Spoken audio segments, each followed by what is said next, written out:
네, 주류 언론이 그동안 애써 피하거나 왜곡 보도로 일관하는 이슈 두 개가 있습니다. 예, 작년 대선, 11월 선거 이슈 논란이 계속 이어지고 있죠. 작년 대선 결과에 대한 논란이 끊이지 않고 있는데요. 예, 보수 진영이 가장 중요한 이슈로 여기는 게 바로 선거 투명화, Election Integrity입니다. 여기 적혀 있죠. Election Integrity Project. 그래서 무엇보다 애리조나주 마리코파 카운티 투표 법의학 감사 Forensic Auditing 그 결과가 나오면서 분노는 극에 달하고 있습니다. 감사를 이끈 사이버 보안 기업 사이버닌자에 따르면 마리코파 카운티 부정표가 승부를 뒤집을 수 있을 정도로 매우 심각한 수준이라고 결론을 내렸습니다. 그래서 마리코파 카운티 부정표를 보면은 총 57,734개가 나왔습니다. 메인스트림 미디어는 또 일제히 이 뉴스를 덮기 바빴는데요. 보이시죠? 예, Doug Logan, the CEO of CyberNinja said his team found 57,734 ballots with serious issues. 57,734개 부정표라는 거예요. 이건 언론사 게이트웨이 펀드에서 집중적으로 이 문제를 파고들었습니다. 그래서 감사를 이끈 사이버 보안 기업 사이버닌자에 따르면은 부정표가 승부를 뒤집을 정도로 매우 심각한 수준이라고 결론을 내린 겁니다. 이걸 기억하셔야 돼요. 마리코파 카운티 부정표는 총 57,304개가 나왔고요. 애리조나 주의회는 작년 대선 당시 조 바이든 민주당 대선 후보가 도널드 트럼프 대통령을 1,457표 차로 이겼다면서 바이든을 승자로 공증했습니다. 그래서 감사 결과 부정표 숫자가 트럼프와 바이든의 격차보다 약 6배에 달했는데요. 그래서 선거국이 구체적으로 보면은 선거국이 발송하지 않은 우편 투표 용지가 23,344개, 2개 이상 카운티에서 투표한 용지 1,342개 등 아주 상세하면서 구체적 내용이 담긴 보고서였습니다. 사이버닌자는 주의회에 다음과 같이 통보했습니다. 감사를 통해 나온 증거로 미루어 볼 때 애리조나 대선 결과 공중은 취소해야 한다. This is almost 6 times the margin of victory in the presidential race. Based on these factual findings, the election should not be certified and the reported results are not reliable. 그래서 트럼프 지지 진영에서는 난리가 났습니다. 당연하죠. 애리조나 대선 결과를 무효화해야 한다는 원성이 연일 이어지고 있는데요. 그런데 주류 언론은 이 뉴스를 아예 보도하지 않거나 거짓 보도로 일관하고 있습니다. 그리고 뉴욕타임스, CNN 등은 뻔뻔하게도 바이든 승리가 재확인됐다. 이런 거짓 보도를 하고 있습니다. 오히려 격차 더 크게 이겼다. 100여 표 더 나왔다. 그거 다 거짓 보도입니다.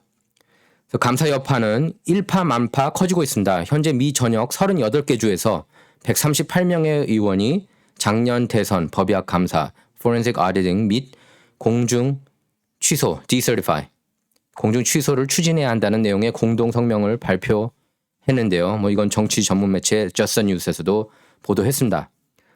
트럼프에게 불리했던 것은 작년 선거 불리했던 것은 이것뿐만이 아닙니다. 페이스북의 마크 저커버그 CEO가 바이든 승리를 위해 미 전역 경합지 카운티에 4억 2천만 달러를 투입한 것 역시 선거에 지대한 영향을 미쳤다고 뉴욕포스트 등 여러 언론이 보도했습니다. 대선이 지난 지 거의 1년이 됐는데요. 대통령 선거 결과를 뒤집기란 사실상 불가능합니다. 이건 제가 직접 여러 의원들하고도 통화해서 의견을 들어봤고 오랫동안 정계에 몸담은 분들 의견을 들었는데 불가능해요. 사실상 불가능합니다. 그러니까 미리 예방을 했었다는 거예요. 얘기들을 들어보면 트럼프가 그 경합주들 우편 투표 실시한다고 했을 때 그때 바로 소송을 했어야 된다. 이런 얘기를 들었습니다. 그래서 사실상 이제 와서 승부를 뒤집기란 불가능합니다.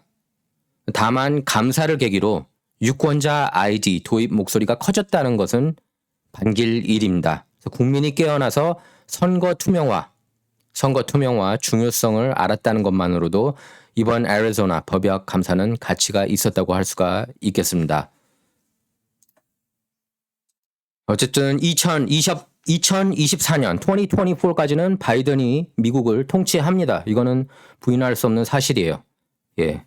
트럼프가 계속 그 전에 무슨 일이 일어나야 된다 그렇게 얘기하는 거는 중간 선거에서 공화당 상하원이 이제 상하원이 공화당 쪽으로 넘어가면 국내 정책에 있어서 브레이크를 걸 수 있거든요. 바이든의 저는 급진 좌파 정치들을 말이죠. 하지만 2024년까지는 바이든이 대통령입니다. 그거는 빼박이에요. 그래서 그 내년 중간선거도 벌써 2022년 11월이 되는 거고 그리고 2023년으로 넘어갑니다. 그리고 그 상황에서 백악관에 뭐 갑자기 바이든을 끌어내린다. 그건 사실상 불가능합니다. 저희들한테 있는 건 이제 존 드럼 특검이 이제 계속 수사를 하고 있고요. 예, 힐러리 클린턴까지 갈 것 같아요. 수사가 제가 볼 때 지금 존 드럼이 굉장히 깊숙하게 파헤치고 있습니다. 기소문이 8만 페이지가 넘어요. 예, 그것만 해도 거기 또 이제 언론사 이슈도 나옵니다. 그래서 언론인들도 상당수 이렇게 조사를 받을 것으로 보입니다. 그거 자체가 이제 굉장히 긍정적이죠. 메인스트림 미디어가 외국 보도로 일관해 왔다는 것 여러분께서 너무나 잘 아실 겁니다. 그래서 모멘텀을 타서 2024년에 선거운동을 잘해서 2024년에 트럼프가 재선 도전하면 그때 승부를 뒤집겠다는 거죠. 그리고 문제가 됐던 주에서 선거 투명화, 유권자 아이디 도입하게 만든 다음에 이기겠다는 거예요. 예. 그래서 연방정부 데이터에 따르면 바이든 정부가 들어선 이후 지금까지 체포된 불체자가 170만이 넘습니다. 체포된 사람만 이 정도니까 한 3,400만 명 들어왔다고 해도 과언이 아니에요. 불체자가. 바이든 정부는 이걸 원하고 있고 열린 국경 원하고 있고 제가 볼 때는 미국 내에 범죄가 많아지는 걸 원한다고 저는 그렇게 해석을 합니다. 예. 뭐 이게 딥스테이트가 원하는 것일 수도 있죠. 딥스테이트 꼭두각시니까 바이든은. 그래서 근데 이제 바이든 정책을 보면 미립국자가 더 많아지길 그런 모양새인데요. 전임 정부들 당시 멕시코 국경에서 단속받은 불체자들이 보호소에서 부모와 자녀가 분리됐다는 이유로 연방정부를 제소한 적이 있습니다. 불체 부모와 자녀 분리 정책은 오바마 정부 때 도입됐습니다. 여러분께서 그걸 분명하게 아셔야 돼요. 불체자 부모, 어린이, 부모하고 자녀 분리시키는 그 정책은 오바마가 시작한 겁니다. 근데 메인스트림 미디어는 트럼프 정부는 그대로 그거를 이어받았거든요. 트럼프 정부 들어서 메인스트림 미디어가 이 이슈를 집중 조명했습니다.